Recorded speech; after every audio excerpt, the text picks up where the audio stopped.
Welcome to the Japan Game Junk podcast. I'm so happy and thankful that you're here. Total Eclipse, as read on February 13th, 2026.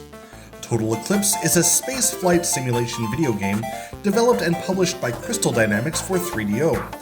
It was later ported to the PlayStation under the title Total Eclipse Turbo. The game was copyrighted in 1993 and released in 1994. Total Eclipse Turbo was a launch title for the PlayStation in the US, with the game's release date predating the North American console launch by 11 days. A sequel, Solar Eclipse, was released for the Sega Saturn and PlayStation. Gameplay. The game is played in a third-person perspective as the player's ship flies across each stage. The player is free to accelerate, decelerate, and maneuver around to dodge obstacles and attack enemies, but the course for each stage is fixed. Rather than space, the player's ship flies over planetary surfaces and through tunnels. On the surface, the player flies over 3D height map terrain, avoiding mountains and obstacles. In tunnels, the player avoids mechanical traps, such as large moving doors and twisting passageways. The exit of the tunnel appears later on the surface of the same stage, so the player may miss a power-up or a challenge on the surface by taking a tunnel, and vice versa. Some tunnels are optional and may contain bonus power-ups, while other tunnels are entered at dead ends on the surface. If the player fails to properly guide his ship into the tunnel at that point, his ship collides with the dead-end terrain and explodes, costing a life. Colliding with enemies or terrain, being shot by enemies, and the passage of time all drain the ship's shields. When the shields reach zero, the ship explodes, a life is deducted from the player's stock, and play resumes at a checkpoint. Since there are very few shield refills in the game, the only way to avert this is by destroying enemies and ground installations. Upon doing so, the ship automatically absorbs their power to replenish its shields. Extra lives may be earned by collecting 1-ups and scoring large numbers of points. In addition, the player has a limited supply of continues, which place them back at the beginning of the current stage. When all lives and continues are exhausted, the game is over. Each game world is divided into 4 stages, for a total of 20 stages. Each stage contains multiple surface and tunnel areas. The 4th stage of each world ends with a fight against a boss, with the exception of the final world, in which the boss appears midway through the stage. By collecting power-ups, the player can change their weapon between 5 different types.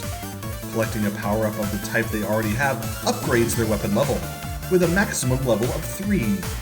At higher levels, the weapon fires more shots at a time. The player can also use bombs, which send a wave of energy across the stage. This wave is strong enough to destroy most enemies and installations, and stops when it reaches the game's draw distance. The player starts each life with 1 bomb, and can collect more within the stages, maintaining a stock of up to 3. The player can score additional points by performing aileron rolls,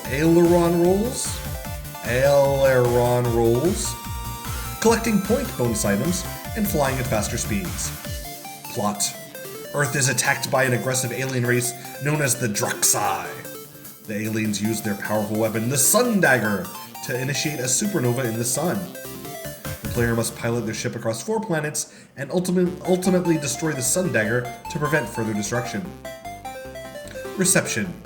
Electronic Gaming Monthly praised the graphics of the 3DO version, but criticized that the controls are too sensitive. The music is inappropriate for the theme of some stages, and that the hit detection is overly punishing. GamePro were held in similar awe of the graphics in the 3DO version and found little to complain about with the gameplay, concluding, Total Eclipse blasts off into familiar fighting space ways, but the graphic look of this cool shooter is truly out of this world. Reviews for the PlayStation version were less positive, as critics commented that despite the turbo in the title, the PlayStation version made almost no changes to the by then over a year-old game. Bob Mackey of US Gamer listed Total Eclipse Turbo as one of the worst launch titles for the PlayStation. And there we go.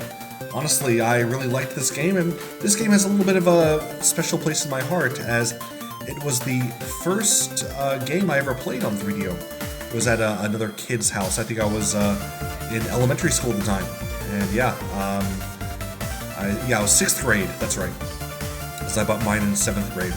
And I was so impressed by it. I'd seen him playing on the machine, and that was the first one I actually tried playing it. I was really addicted to the look of it after, you know, everything I'd ever seen before was like Super Nintendo. But yeah, it's honestly a great little game. I think it has good controls, fun gameplay.